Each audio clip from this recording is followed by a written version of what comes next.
Guy-Bertrand Mapangou says that 5 of the alleged coup members have been arrested by authorities.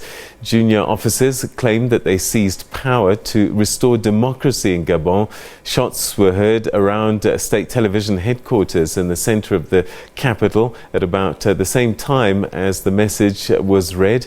Military vehicles blocked access to the boulevard where the offices are located, and the message was read on state radio by a person who identified himself as the deputy commander of the Republican Guard and head of a group called the Patriotic Youth Movement of the Gabonese Defense and Security Forces. A curfew has been imposed in the country. Well, for more on this story, we're now joined in studio by Dr. Kumba, who's the president of the Gabon diaspora in South Africa. And we also have in our Pretoria studios Romeo Ella, who's an independent international relations and political science analyst. To both of you gentlemen, thanks very much for joining us. Let me start with you, Mr. Kumba. Was this a surprise for you as Gabonese living in the diaspora, watching events back home? Look, Peter, it is a surprise because we Gabonese people never expected any such event in 2019. However, you see, history has the ability to always repeat itself, because you may recall that an incident like that came, I will say, 2 years ago with a gentleman called Ella Minko, who actually was hosting the national TV and declaring war to the political government.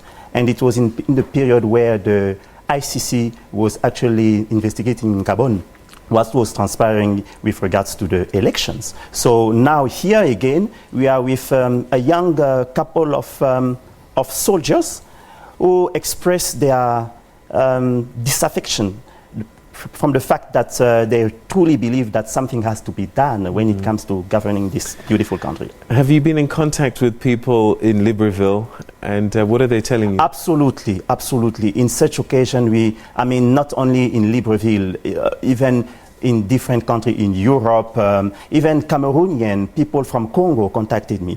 Basically, it appears at 4 a.m. in the morning. So most of the Gabonese, our people, our friends, our family, were basically surprised about what was transpiring, what was going on, in a point where they could not really do anything after they realized that it was a call from the army to support them in terms of their fight towards the government issues.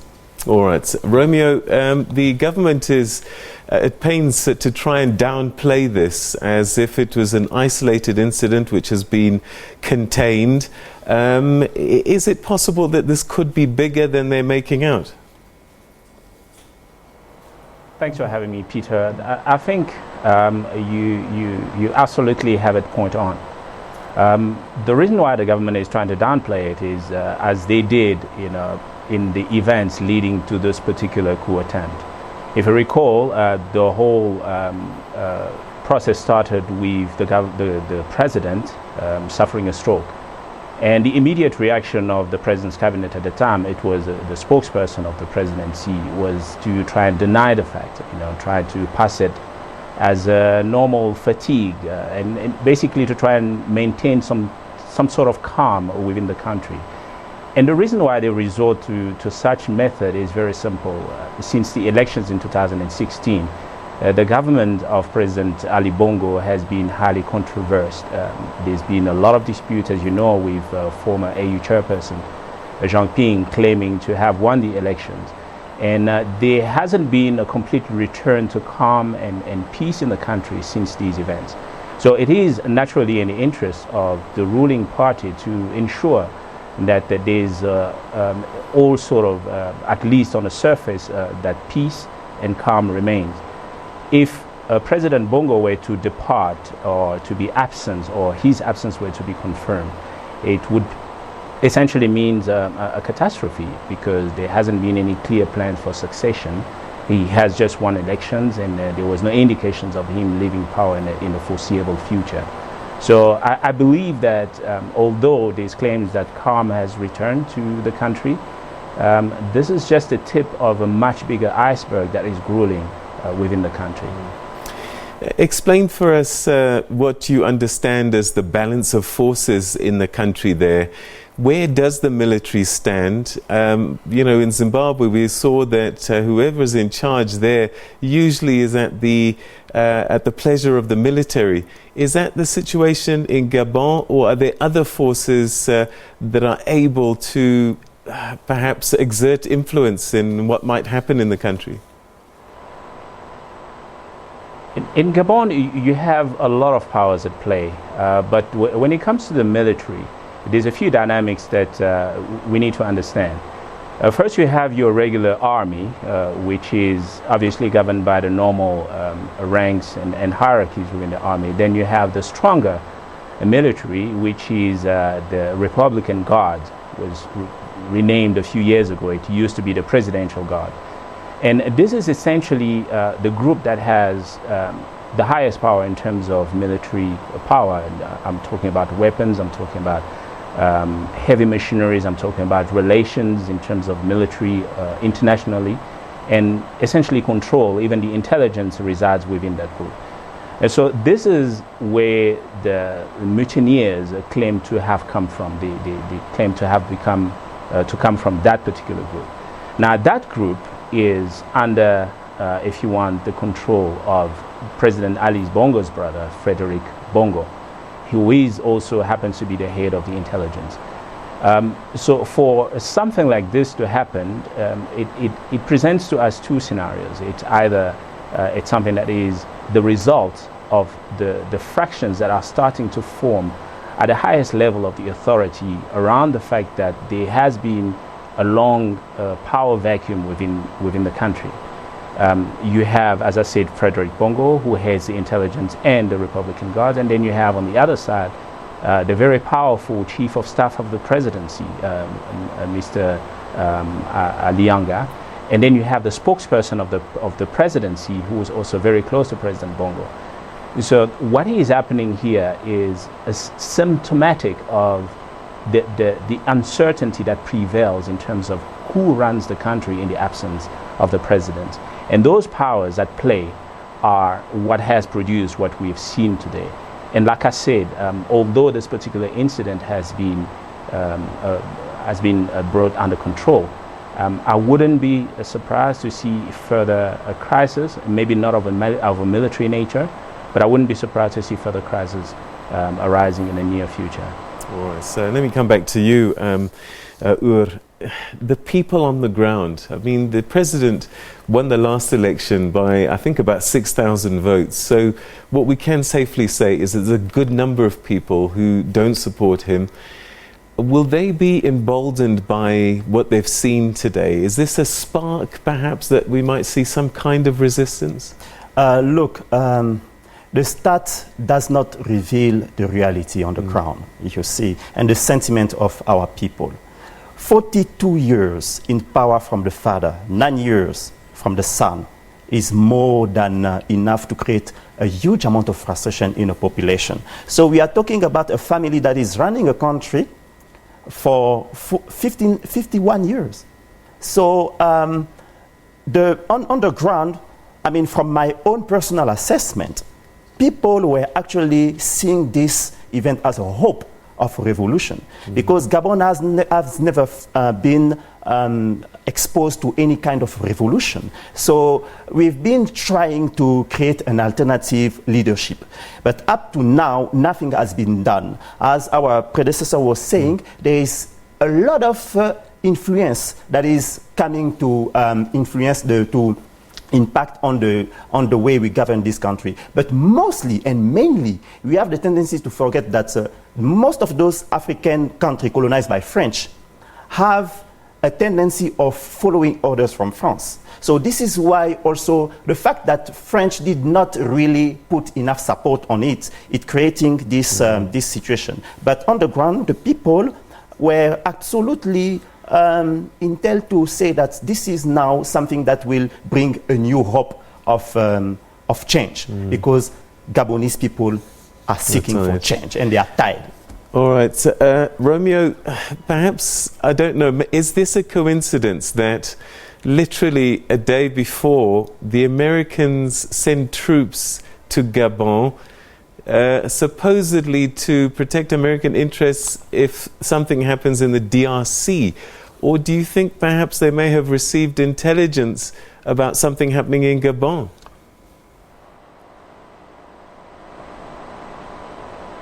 Hello, Romeo, can you hear me?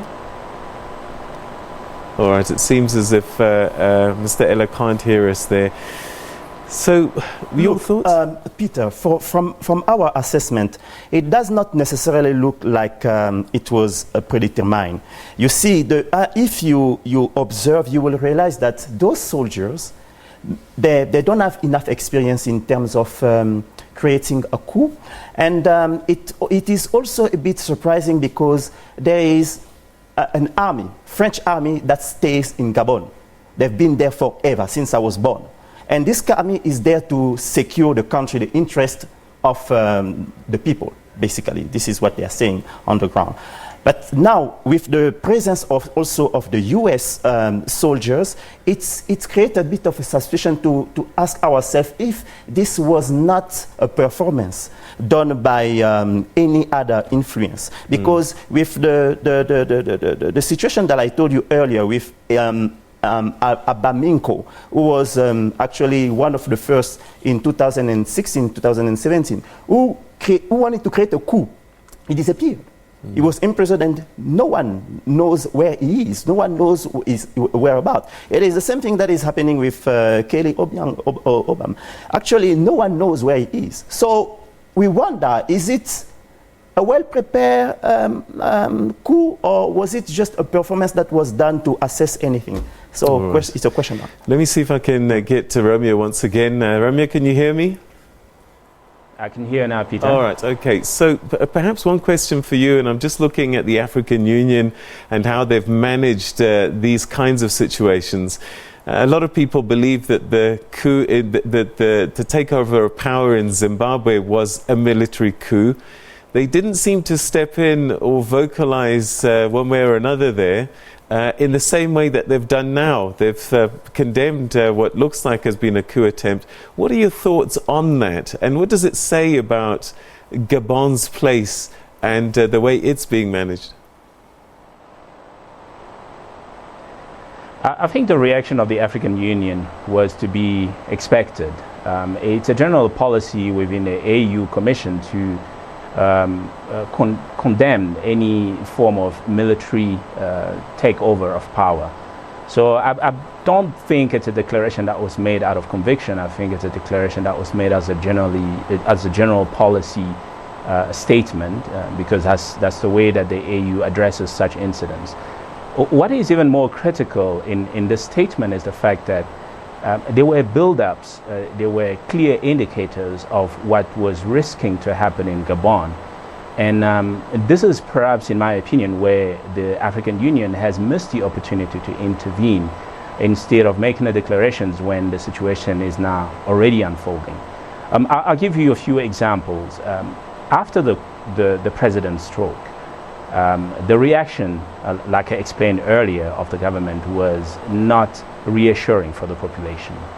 And right after that, in fact, we have two articles within the constitutions that make provisions in the event of the absence of the president. It's Article 13 and Article 16 of the constitutions. Each one of them addresses that particular instance where they explain that in the event of a vacuum of power, either due to the president's resignation, or due to illness, or whatever the case may be, it is the responsibility of the acting president and acting government to organize elections within 45 days. Now, the articles were very clear as to what is the initiatives, what are the actions that need to be taken in order to maintain normal power and governance in Gabon. What exacerbated the situation was the fact that shortly after that, an amendment to the constitution was introduced by the Constitutional Court, in almost a fly-by-night way, because it was not publicized at all. It happened very quickly. And that amendment introduced a level of uncertainty as to what is to happen to power in the event that the president's absence becomes permanent. And it simply stated now that in the unfortunate, in unlikely event of the president being unavailable, without any specific time frame added to that. And so that uncertainty already started fueling factionism within the ranks of the power, and also on the side of the opposition. So that already were some signals that the African Union could have caught on and intervene at that level to ensure that nothing like what we are witnessing today is unfolding.